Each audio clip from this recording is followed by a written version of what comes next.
जयंती उपलक्षे सुंदर सरल एवं संक्षिप्त भाषण। सम्माननीय सभापति महोदय, पूज्य गुरुजी और गुरुमा वृंद, उपस्थित मोर छोट बड़ भाई और भौणी माने तथा मोर सहपाठी और सहपाठिनी गण समस्त को गांधी जयंती उपलक्षे अनेक अनेक शुभेच्छा और शुभकामना। एही पवित्र दिवस रे मते किछि कहबाकू सुजोग मिलिथिबारु मु निजकू गौरवान्वित मन करूछि।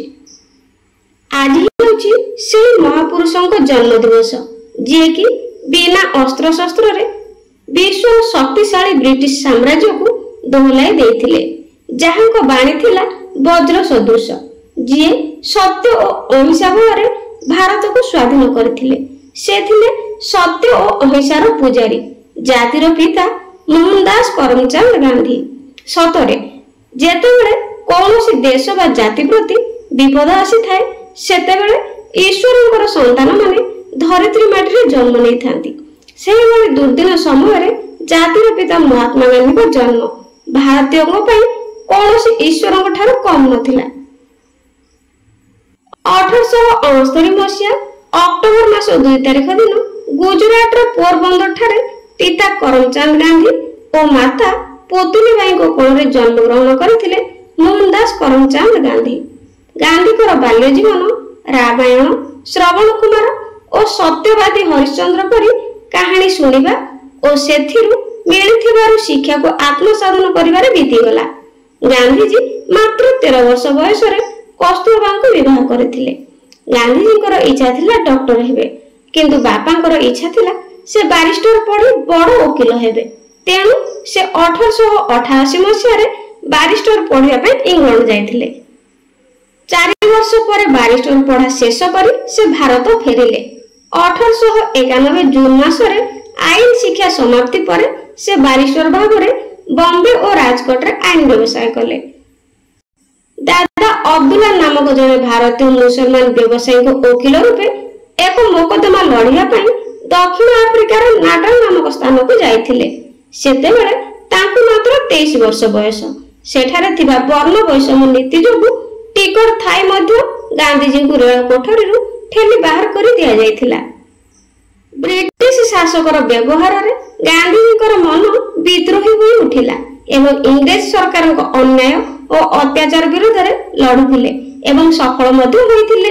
दक्षिण आफ्रिका रे गांधीजी सत्याग्रह आंदोलन आरंभ करथिले। से कहिथिले, I was born in India but I was made in South Africa. 1942 मसिया रे गांधीजी को नेतृत्व रे भारत छाड़ आंदोलन आरंभ हैला। एही आंदोलन थिला एक विशाल शक्तिशाली आंदोलन। एही समय रे गांधीजी अहिंसा पथ रे संग्राम करबा को देशवासी को कर बा मर स्लोगान देथिले। एही आंदोलन रे इंग्रेज सरकार को गुली रे केते स्वाधीनता संग्रामी मृत्युवरण करथिले एवं केतेक को बंदी मध्य करा जायथिला। गांधीजी को एही आंदोलन पई 2 वर्ष जेल ले बंदी करी रखा जायथिला। चारियारे शोकर छाया खेली गला। तथापि आंदोलन थमी जाउ नथिला, बरं गांधीजी को अहिंसा मार्ग रे देशवासी आंदोलन को आगे लेथिले एवं आंदोलन इंग्रेज सरकार को साम्राज्य को हलचल कर देथिला।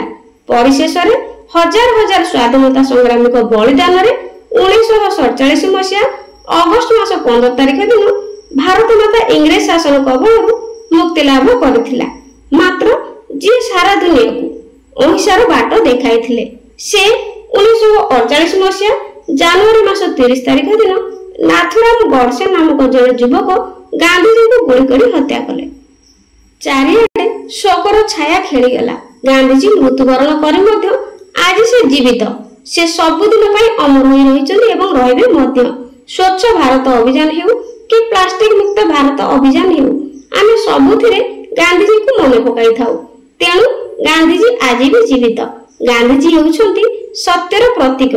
सत्य हेउछि चिर शाश्वत, जहार कि अंत नै। मु एतिकी कहि मोर वक्तव्य शेष करछि। पिला माने भिडियो केमति लागिला कमेंट रे निश्चित जणाइबो। Thank you.